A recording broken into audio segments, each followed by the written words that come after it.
Hello दोस्तों, नमस्कार। हर कोई इंसान आज के समय के अंदर पैसे को इन्वेस्टमेंट करता है और पैसे को इन्वेस्टमेंट इसी कारण करता है कि समय के साथ पैसा ग्रो हो सके, पैसा बढ़ सके। हम पैसे को कई गुना मल्टीप्लाई करने के लिए इन्वेस्टमेंट करते हैं। अब इन्वेस्टमेंट करने का जरिया कोई भी हो सकता है आपका। कई लोग गोल्ड के अंदर इन्वेस्टमेंट करते हैं, कोई प्रॉपर्टी में करते हैं, कोई अलग अलग बिजनेस के अंदर करते हैं, स्टॉक मार्केट के अंदर करते हैं और म्यूचुअल फंड के अंदर भी इन्वेस्टमेंट करते हैं। अगर हम इन्वेस्टमेंट नहीं करेंगे तो हम समय के साथ नहीं चल पाएंगे। खाली सेविंग से कुछ होता नहीं। अगर 20-25 हज़ार की भी अगर आप जॉब करते हैं तो भी अगर आप इन्वेस्टमेंट करेंगे, अच्छी जगह पर इन्वेस्टमेंट करेंगे जहाँ पर आपको अच्छा रिटर्न मिलता हो, तो आप लाइफ के अंदर करोड़ों रुपए बना सकते हैं। लेकिन वो बनेगा आपका इन्वेस्टमेंट से ही। अगर आप सोचते हैं कि 15-20 हज़ार की जॉब करके मैं करोड़ों रुपए बना लूँगा, तो वो मुश्किल है, नामुमकिन है। कारण है कि इन्वेस्टमेंट के अंदर बहुत पावर होता है। हम इन्वेस्टमेंट करके ही महंगाई को बीट कर सकते हैं, वरना हम नहीं कर पाएंगे। एक बात हमने शुरुआत से ही सुनी है कि इन्वेस्टमेंट आप वहाँ करो जहाँ रिस्क कम है, और बिल्कुल सही बात है ये। लेकिन एक बात ये भी आप ध्यान रखें, अगर रिस्क है तभी रिटर्न भी मिलता है। रिटर्न हमें वहीं मिलेगा जहाँ रिस्क है। जहाँ बिल्कुल सेफ है वहाँ पर इतना रिटर्न नहीं मिलेगा। जैसे मान लेते हैं हम उदाहरण के तौर पर, अगर हम बैंक के अंदर एफडी करवाते हैं तो श्योर है कि वहाँ सेफ है, लेकिन वहाँ पर रिटर्न हमें कितना मिल रहा है? लगभग 6 या 7%। अब स्टॉक मार्केट के अंदर बिल्कुल रिस्क है, मानते हैं हम ये बात, लेकिन वहाँ पर रिटर्न एफडी से कई गुना ज़्यादा मिल सकता है। लेकिन वो हमारा तजुर्बा उसके अंदर होना चाहिए, हमें ये चीज़ आनी चाहिए, तब हम वहाँ पर रिस्क को मैनेज कर पाएंगे। अब जिसको ज़्यादा नॉलेज नहीं है स्टॉक मार्केट का, और वो चाहते हैं कि मेरा पैसा समय के साथ ग्रो हो, मुझे अच्छा रिटर्न मिले, तो स्टॉक मार्केट की बजाय वो म्यूचुअल फंड के अंदर पैसा इन्वेस्टमेंट करता है। डायरेक्ट इक्विटी में इन्वेस्टमेंट नहीं करता है, लेकिन म्यूचुअल फंड के जरिए इक्विटी में हम इन्वेस्टमेंट करते हैं, तभी हम पैसा लगाते हैं म्यूचुअल फंड के अंदर। अब बहुत सारे लोग ये भी बात करते हैं आपको स्मॉल कैप फंड के अंदर इन्वेस्टमेंट नहीं करना चाहिए, वहाँ बहुत ज़्यादा रिस्क है। अब कोई लोग बोलते हैं मिड कैप के अंदर इन्वेस्टमेंट मत करो, वहाँ पर बहुत ज़्यादा रिस्क है। तो मैं आपको ये चीज़ बताना चाहता हूँ कि अगर हम ये मान लेते हैं कि वहाँ पर रिस्क है, ये तो हम मानते हैं, रिस्क को आपको मैनेज करना आना चाहिए। रिस्क को आप मैनेज कैसे करेंगे? एक सिंपल सा आइडिया है, एक सिंपल सा लॉजिक है, कोई इसके अंदर रॉकेट साइंस नहीं है। आप कोई भी पैसा इन्वेस्टमेंट करो, आप 5 साल प्लस के लिए इन्वेस्टमेंट कर दो, वही रिस्क आपका रिटर्न के अंदर बदल जाएगी, आपको कोई रिस्क नहीं रहेगा। लंबे समय के अंदर आपका इन्वेस्टमेंट, रिस्क वाला इन्वेस्टमेंट भी रिटर्न के अंदर बदल जाता है। इस बात का आप जरूर ध्यान करें।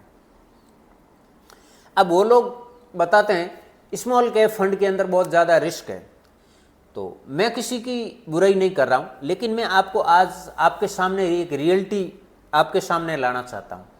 अब रिस्क इतनी है तो ये स्मॉल कैप फंड के अंदर पैसा किसने लगाया?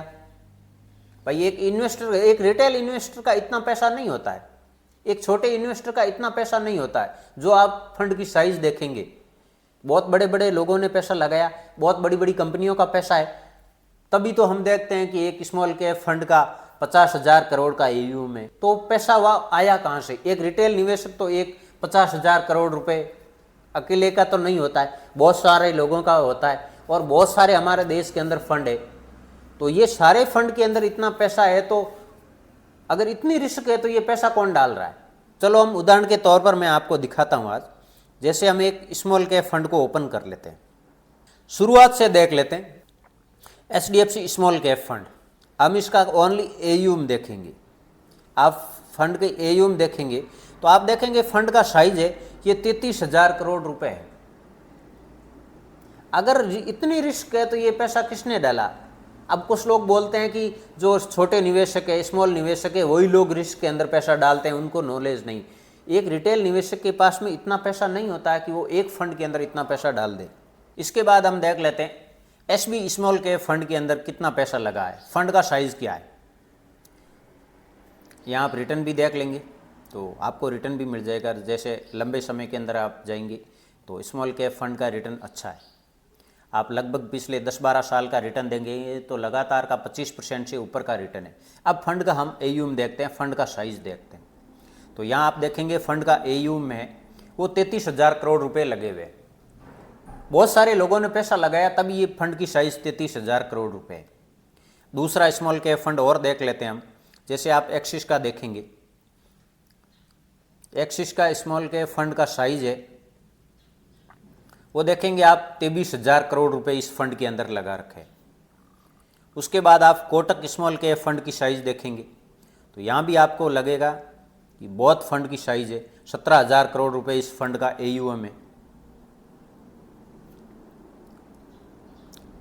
Nippon India small cap fund बहुत बड़े फंड है, इनकी मैं आपको साइज बता रहा हूँ, फंड का AUM बता रहा हूँ। लोगों ने पैसा लगाया है तभी फंड की ये साइज है। आप देखेंगे लगभग 62,000 करोड़ रुपए इस फंड के अंदर लगे हुए। फंड का साइज अगर 62,000 करोड़ रुपए से ऊपर का है तो खाली रिटेल निवेशक का पैसा नहीं है, बहुत बड़े बड़े लोगों ने पैसा लगाया, बहुत बड़ी कंपनियों ने पैसा लगाया, तभी ये फंड की ये साइज है। अब मैं आपको ये चीज़ डरा नहीं रहा हूँ किसी बात का, या मैं नहीं कह रहा हूँ कि आप सारा पैसा स्मॉल कैप फंड के अंदर इन्वेस्टमेंट करें। जब आप इन्वेस्टमेंट करते हैं तो आप SIP के थ्रू ज़्यादातर पैसा लगता है, या लमसम भी आप लगा सकते हैं, लेकिन आप फंड को डाइवर्सिफाई करें, आप अपने पोर्टफोलियो को डाइवर्सिफाई करें। स्मॉल कैप फंड का भी ले सकते हैं, आप मिड कैप फंड के अंदर भी जा सकते हैं, आप लार्ज कैप फंड के अंदर भी जा सकते हैं। अगर आप लंबे समय का इन्वेस्टमेंट करते हैं तो जहाँ रिस्क होती है वहीं हमें रिटर्न मिलता है। आप जब कभी भी इन्वेस्टमेंट करें आप अपने पोर्टफोलियो के अंदर एक स्मॉल कैप फंड को भी जरूर रखें। रिस्क लेने की अपनी अपनी हर लोगों की अलग अलग क्षमता होती है, उस हिसाब से फंड को सेलेक्ट करते हैं।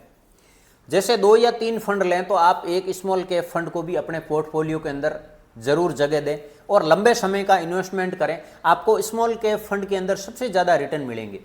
आप लंबे समय तक स्मॉल कैप फंड के अंदर भी कंटिन्यू करेंगे तो आपको रिस्क नहीं के बराबर होगा। तो इन बात का आप ध्यान रख सकते हैं। आप अपने पोर्टफोलियो के अंदर एक स्मॉल कैप फंड को भी जरूर रखें क्योंकि आपको रिटर्न वहां पर सबसे ज़्यादा मिलेगा। ऐसा नहीं है कि आप सारा पैसा स्मॉल कैप फंड के अंदर लगाएं, ये बिल्कुल गलत है। जब कभी भी आप इन्वेस्टमेंट करें तो आप अपने फाइनेंशियल एडवाइजर की सलाह जरूर लें। ये वीडियो ओनली एजुकेशन पर्पज है। जो लोग बताते हैं कि स्मॉल कैप के अंदर इन्वेस्टमेंट नहीं करना चाहिए, उसके अंदर बहुत ज़्यादा रिस्क होती है, तो फिर इन स्मॉल कैप फंड के अंदर पैसा किसने लगाया? बहुत सारे लोगों ने पैसा लगाया है, तभी स्मॉल कैप फंड की ये आप साइज देख सकते हैं। अगर वीडियो आपको अच्छा लगा हो, हेल्पफुल हो, तो आप लाइक करें, चैनल को सब्सक्राइब करके आप ज़रूर रखें। अगर आपका कोई कमेंट है तो आप कमेंट ज़रूर करें। कमेंट सेक्शन आपके लिए ओपन है, आप कमेंट भी कर सकते हैं। फिर मिलते हैं हम नए वीडियो में एक नई जानकारी के साथ। तब तक के लिए जय हिंद, जय भारत।